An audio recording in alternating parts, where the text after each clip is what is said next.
Thanks for joining.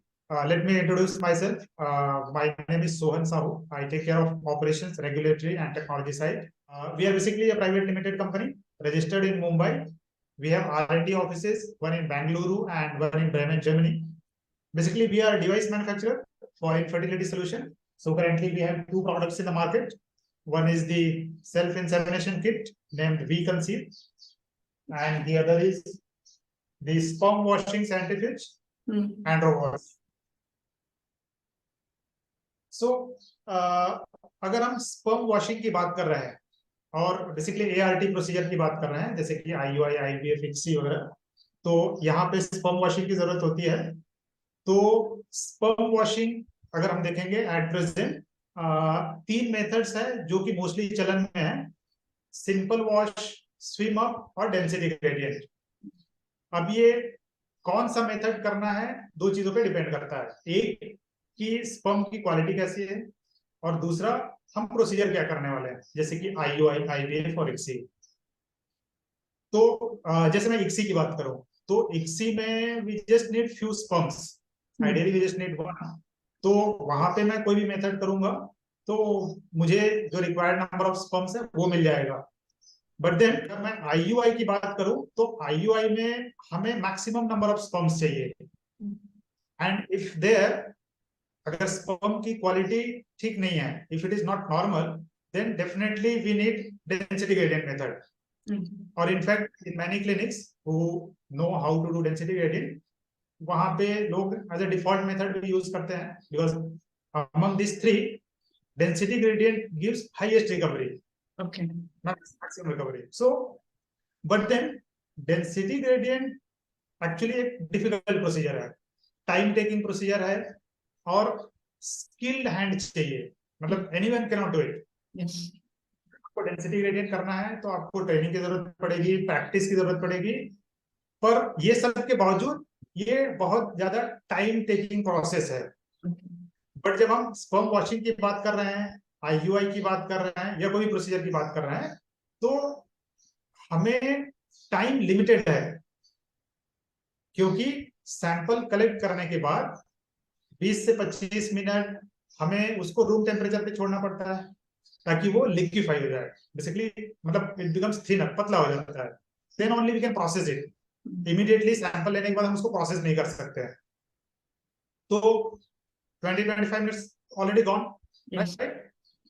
Best practice ये है कि with in 1 our from the point of ejaculation, मतलब sample collect करने के 1 घंटे के भीतर हमें स्पर्म वॉशिंग कर लेना चाहिए और प्लस आईयूआई भी कर लेना चाहिए. नहीं तो क्या होगा, जैसे जैसे समय गुजरते जाता है स्पर्म्स स्टार्ट डाइंग. स्पर्म मरने लगेगा तो उसका दो इफेक्ट होगा. एक कि हमें काउंट कम मिलेगा, राइट. और दूसरा, जो डेड स्पर्म्स रहते हैं they start releasing free radicals known as ROS, reactive oxygen species, जो कि एडजॉइनिंग स्पर्म्स को डैमेज करता है. तो anyway we should complete everything on time. There is no other way. Okay, so ये वर्क कैसे करता है? तो डेंसिटी ग्रेडियंट मेथड करने के लिए हमें ये कोनिकल बॉटम सेंट्रीफ्यूज ट्यूब चाहिए, प्रेशर पिपेट चाहिए, और ये मीडिया का सेट चाहिए. Low density, high density culture medium. Okay, 1 ml, 1 ml, 5 ml. तो जस्ट फॉर डेमोन्स्ट्रेशन पर्पस ये मैंने डमी मीडिया बनाया है by adding sugar and blue colour into plain water. और प्लेन वाटर मैं यूज करूंगा लो डेंसिटी के लिए. तो मेथड इस तरह का है. पहले हम लेते हैं हाई डेंसिटी इस तरह से. तो ये तो कोई प्रॉब्लम नहीं है. प्रॉब्लम कब आता है? जब मैं लो डेंसिटी का लेयर बनाने की कोशिश करता हूँ. तो लेयर बनाने के लिए मुझे इसको बहुत ही स्लोली करना पड़ेगा, like this, drop by drop. एक ड्रॉप यहाँ पे रिलीज किया वॉल पे, उसको जाने दिया, स्प्रेड हुआ, लेयर बना. फिर दूसरा ड्रॉप, सेम, तीसरा drop. So this way I have to keep doing, otherwise वो लेयर नहीं बनेगा, और लेयर नहीं बनेगा तो रिकवरी नहीं होगी. ये बेसिक्स ऑफ डेंसिटी ग्रेडियंट है. तो बहुत ज्यादा टाइम लगता है. So to solve this problem we have come up with a new design of tube. हमने एक नए तरह का ट्यूब बनाया है, ये इस तरह का, ये कन्वेंशनल है और ये सुबह हमने डिजाइन किया, इसका पेटेंट भी है हमारे पास। तो ये है, और उसके अलावा ये कैप है integrated with IUI cannula kind of tube, side opening cannula. तो इस अरेंजमेंट से और प्लस ये 1 ml सीरीज से हम लेयरिंग करते हैं, और इसमें हमने सीक्वेंस भी रिवर्स कर दिया है। पहले हमने हाई डेंसिटी को लिया था, अभी हम लो डेंसिटी को लेंगे। तो ये इस तरह से हमने पहले लो डेंसिटी लिया, थोड़ा और ले लेता हूँ। एक्चुअल प्रोसेस में 1 ml लेना है। ये मैंने ले लिया low density. I hope you are able to see. Yes. और ये मैंने ले लिया high density.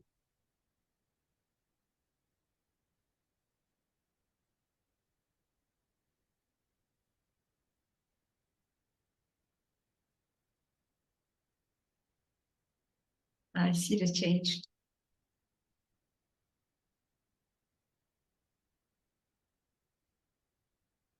You see a clear distinct layer? Yes.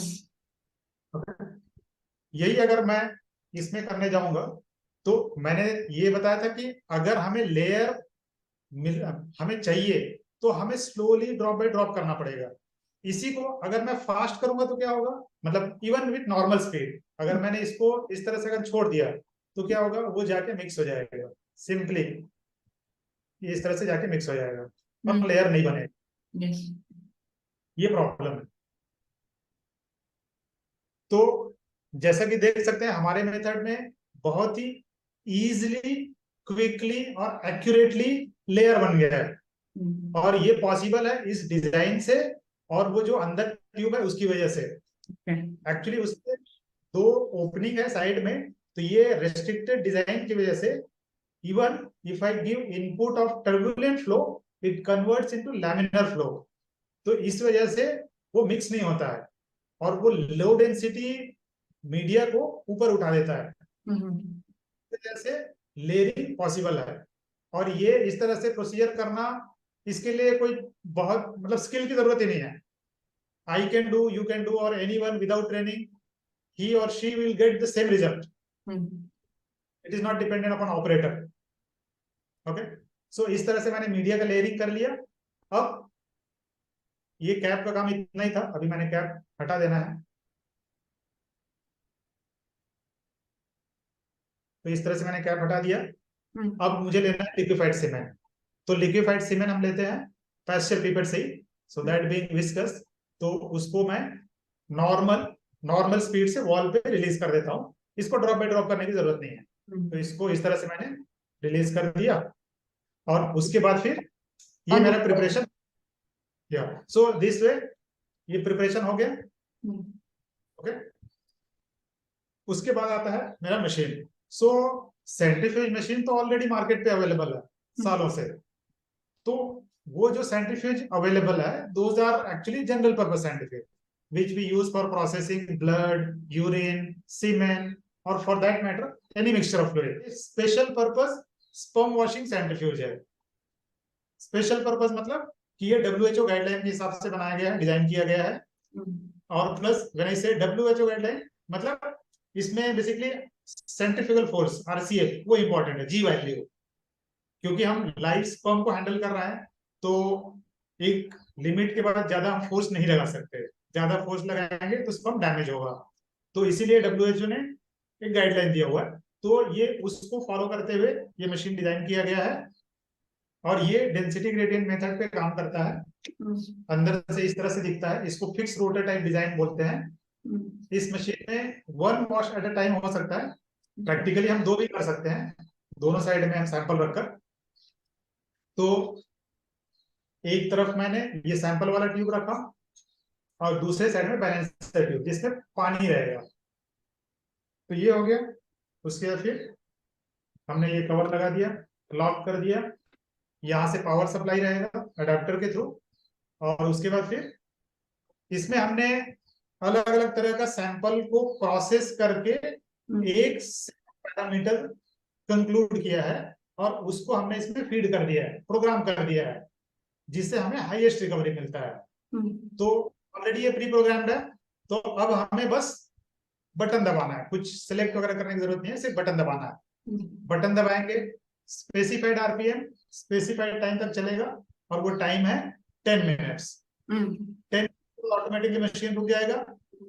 फिर क्या होता है, सेंट्रीफ्यूगेशन करते हैं तो लाइव मोटाइल स्पर्म सबसे हैवीएस्ट होता है इस पूरे मिक्सचर में, तो जो हैवीएस्ट होगा वो नीचे जाके सेटल हो जाएगा। उसी को हम बोलते हैं पेलेट, लाइव मोटाइल स्पर्म, जो कि यूजफुल है, बाकी कोई यूज का नहीं है, बाकी गार्बेज है। तो पेलेट के ऊपर होता है सुपरनेटेंट, तो उस सुपरनेटेंट को हमें निकालना है, मतलब कचरा को निकालना है। तो उसके लिए हमारे पास क्या होता है, ये पिपेट। तो इस तरह से हम उसको निकालने की कोशिश करते हैं। अब यहाँ पे कोई सेपरेट बाउंड्री तो है नहीं, तो अगेन मिक्सअप के चांसेस है, या फिर सुपरनेटेंट को हम पूरी तरीके से निकाल ना पाए, या फिर पेलेट को निकाल जाए, नॉट एक्सेप्टेबल। ये हमारे मेथड में कैसे वर्क करता है, तो ये हमने ट्यूब निकाला, कैप खोल दिया और बस ये कर दिया, ये आपको मिल जाता है पेलेट। यस, ये पॉसिबल है इस डिजाइन की वजह से। एक्चुअली वैक्यूम बन जाता है और वैक्यूम उस पेलेट को ट्रैप कर लेता है। इसको मैं ऐसे भी करूंगा तो गिरेगा नहीं, जब तक मैं इसको हिट नहीं करूंगा तब तक गिरेगा नहीं ये। Okay, this is patented tube right sir?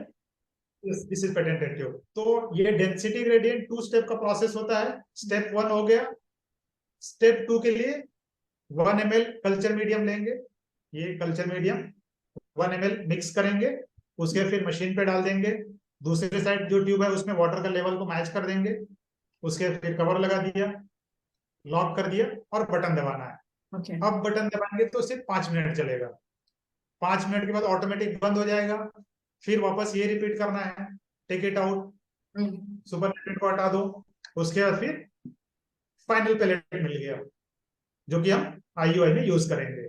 The most purified form of pellet. Yes yes. तो इस तरह से हमारा, क्योंकि लेयरिंग इजी, क्विक, एक्यूरेट है, same way discarding is easy, quick, accurate, we get better recovery as compare to the conventional process.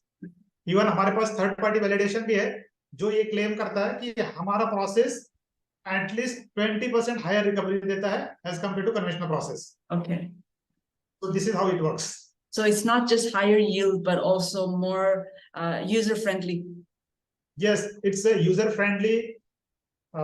Time कम लग रहा है, एक्यूरेट रिजल्ट दे रहा है, बेटर रिजल्ट दे रहा है। सो ये इस तरह से जो गायनेकोलॉजी क्लिनिक्स जिनके पास स्पर्म वॉशिंग का सेटअप नहीं है, इनके प्रॉब्लम को पूरी तरीके से सॉल्व करता है ये। Do we have feedback from doctors who have used the Enro wash machine? Yes, definitely. So across India बहुत से डॉक्टर्स ऑलरेडी इसको यूज कर रहे हैं। अभी रिसेंटली एक डॉक्टर ने जुलाई मंथ में लिया था और उनने 10 प्रोसीजर किया, 10 में से coincidentally 5 cases are positive. Wow. So it's amazing. So I'm not saying कि this is just because of sperm washing with my machine, but he is very happy with the kind of recovery he's getting. He liked it very much. He has again placed order for next set of consumables. Okay, smart tubes. Smart tubes. Yes. Very nice, sir. So our machine, our process is giving excellent result. Yes, and it's so compact that you can just take it anywhere you want. Also. Yes. Very small. Yes, I can hold it in one hand, just one hand. It looks like a rice cooker. Yes. It's very much lightweight.